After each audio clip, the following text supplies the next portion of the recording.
Lalu ada 3 orang wakil ketua yang masing-masing dari Biro Penelahan Permohonan dan juga Biro Pemenuhan Hak Saksi dan Korban.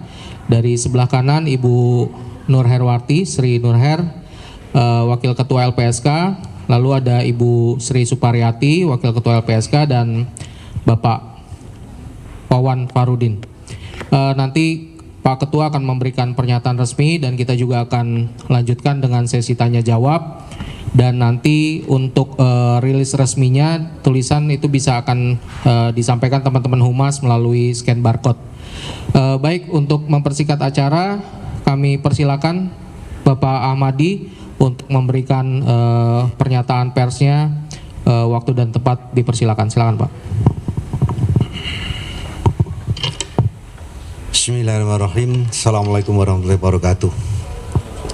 Sebelumnya kami minta maaf karena setiap hari Senin dan Selasa sampai sore, bahkan kadang-kadang menjelang maghrib gitu ya, kita baru menyelesaikan beberapa keputusan persidangan yang harus kita tuntaskan. Jadi mohon maaf kalau rekan-rekan sudah menunggu.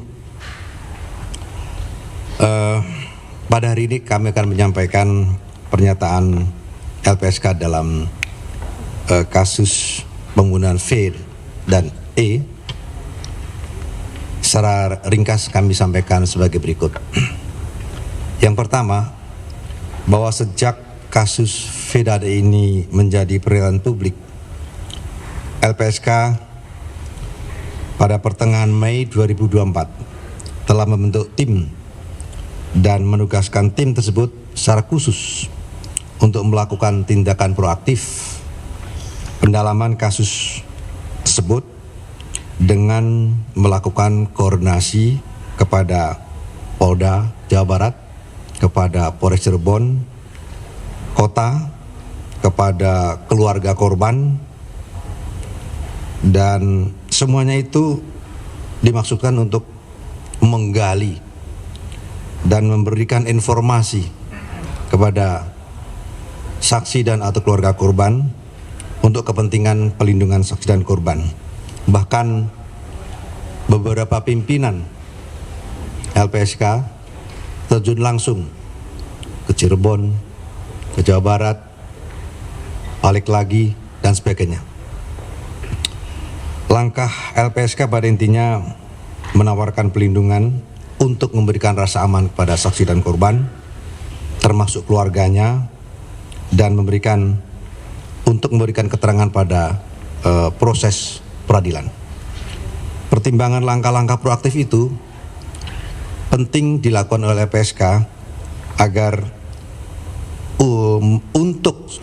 jadi pertimbangan langkah proaktif itu penting dilakukan oleh LPSK untuk memberikan rasa aman kepada saksi dan korban atau memberikan pendampingan pada proses peradilan pidana itu sendiri. Tujuannya tentu juga untuk dapat membantu mengungkap sebuah tindak pidana. Inisiatif langkah proaktif ini tidak serta-merta membuat saksi dan atau keluarganya mengajukan permohonan pelindungan ke LPSK begitu saja. Karena pada kenyataannya juga beliau-beliau mereka saksi korban tersebut masih membutuhkan pertimbangan, membutuhkan waktu untuk menentukan mengajukan permohonan pelindungan ke LPSK ataupun tidak. LPSK memandang perlu melakukan penelaahan secara mendalam dalam kasus ini untuk dapat memberikan perlindungan kepada saksi dan korban. Ini karena korban, kalau kita di undang-undang, korban adalah orang yang mengalami penderitaan fisik, mental, kerugian ekonomi akibat suatu tindak pidana. Saksi dan korban berhak memperoleh perlindungan atas keamanan pribadi, keluarga, dan harta benda, serta bebas ancaman yang berkenaan dengan kesaksian yang akan, sedang, dan telah diberikan. Ini di pasal 5 Undang-Undang 31 2014. Pemberian saksi dan korban tindak pidana dalam kasus tertentu juga diberikan berdasarkan keputusan LPSK. Ada beberapa tantangan tentu dalam penelaahan proses pelindungan ini yang dilakukan oleh tim selama proses penelaahan, dan tujuannya adalah untuk memberikan pelindungan. Pertama, kita tahu semua bahwa kasus ini atau perkara ini sudah lama, 8 tahun, yang beberapa saksi atau keluarga korban juga tidak mudah untuk mengingat kembali fakta-fakta apa yang mereka ketahui. Ada juga, kita semua tahu, berkembang beragam pendapat atau pandangan atau keterangan yang banyak melalui media. Itu juga penting menjadi sebuah pertimbangan. Hal lain juga, beberapa saksi telah berpindah tempat tinggalnya.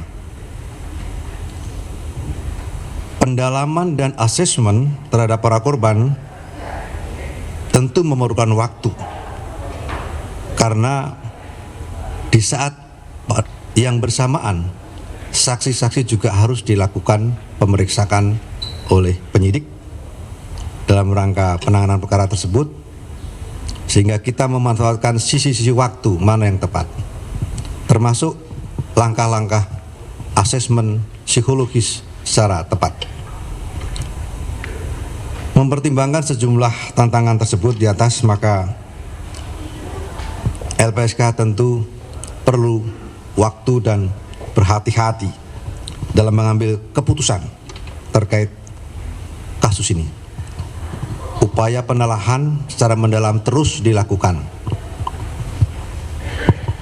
Pada kesempatan ini kami juga menyampaikan bahwa LPSK mendukung upaya Polri dalam upaya pemeriksaan internal terhadap sejumlah anggota Polri yang bersentuhan atau menangani perkara tersebut, dan diharapkan dapat membuat terang perkara,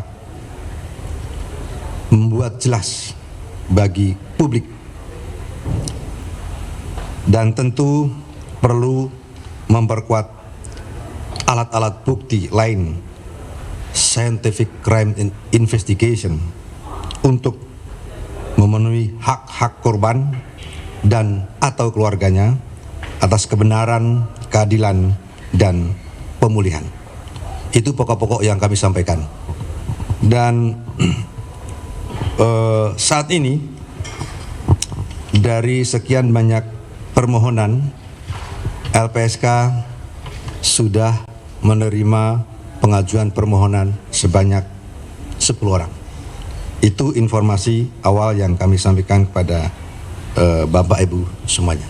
Terima kasih. Assalamualaikum warahmatullahi wabarakatuh. Waalaikumsalam. Silakan duduk dulu Pak. Nanti ini di ya. Oke, baik, teman-teman, kita untuk menggali informasi lebih dalam, kalau teman-teman punya pertanyaan bisa disampaikan, nanti mungkin secara akan dijawab secara bergantian, karena memang beberapa wakil ketua juga turun ke Cirebon langsung bertemu beberapa pihak, dan mungkin kalau bila ada pertanyaan-pertanyaan yang perlu disampaikan nanti akan dijawab secara bergantian. Silakan teman-teman. Ya. Sore Pak Ketua dan Bapak Wakil, Ibu juga. Saya Faris dari TV One ingin menanya, sebenarnya target utama atau sasaran dari LPSK sendiri dalam melindungi saksi dan korban di kasus ini tuh siapa dan pihak mana sih sebenarnya yang menjadi urgensinya ya, yang urgensinya tinggi itu pihak mana? Itu aja sih, makasih. Ya, bisa langsung dijawab mungkin Bu ya. Silakan. Kumpulkan atau mau dikumpulkan dulu? Langsung jawab aja biar nggak lupa. Target yang paling penting adalah rasa aman yang tadi saya sampaikan. Itu dulu. Rasa aman bagi saksi atau keluarga yang memberikan kesaksian. Itu penting. Siapa itu tergantung subjeknya. Tapi rasa aman bagi saksi, siapa saja dalam proses peradilan, sehingga dia bisa mengungkapkan secara benar, secara jujur, apa adanya. Itu menjadi hal yang sangat penting. Kalau tadi dikatakan pihak mana, kita tidak berbicara pihak mana. Tapi yang paling penting adalah perlindungan itu diberikan adalah memberikan rasa aman. Itu dulu yang paling penting. Makasih, Pak. Mungkin ada tambahan, Bu, jawaban? Oh, iya baik. Silakan. Oh, iya. Izin Pak, saya Heru dari Radio El Sinta. Izin bertanya, ini bentuk perlindungannya yang akan diberikan LPSK kepada saksi-saksi itu seperti apa? Terus yang kedua, dari yang Bapak sebutkan tadi, Bapak bilang ada 10 yang akan diberikan perlindungan ya. Apakah